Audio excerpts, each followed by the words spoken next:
শোন, আমরা একদিন একসাথে পাহাড়ে যাব। মাসখানেক আগে থেকে দার্জিলিং মেলে স্লিপার ক্লাসের 2টো টিকিট কেটে রাখবো। তারপর শুরু হবে মধুর অপেক্ষা।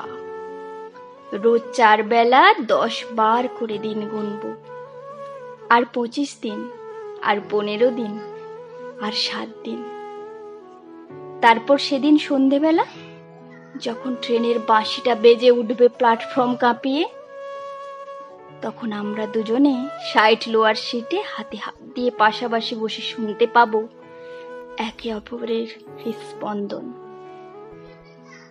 ট্রেন যত প্ল্যাটফর্ম ছেড়ে এগিয়ে যেতে থাকবে গন্তব্যের দিকে, আমাদের দেহ থেকে একটার পর একটা দুঃখের পালক উড়ে যেতে থাকবে।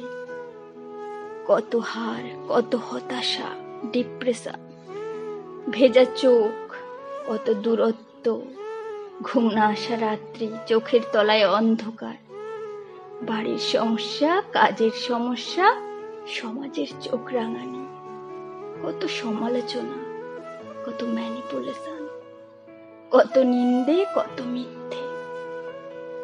একটার পর একটা দুঃখের পলেস্তারা আস্তে আস্তে খুলে পড়ে যাবে তোর আর আমার শরীর দেওয়াল থেকে।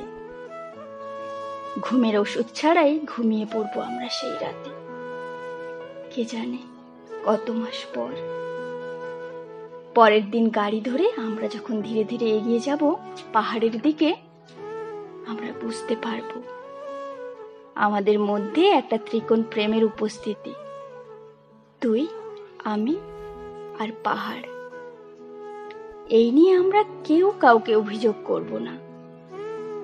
গাড়িটা গন্তব্যস্থলে গিয়ে থামলে চুপ করে একে অপরের হাতে হাত মিশিয়ে দিয়ে আমরা এগিয়ে যাব পাহাড়ের ভিউ পয়েন্টে। তারপর আঙুল তুলে পাহাড়ের দিকে নির্দেশ করে বলবো, ওইখানে আমাদের একটা ছোট্ট বাড়ি হবে, যেখানে ছোট ছোট সুখ দিয়ে একটা বড় পাহাড় গড়ে তুলবো দুজনে। কবে আসবে বলতো সেই দিনটা? নাকি কল্পনাই থেকে যাবে?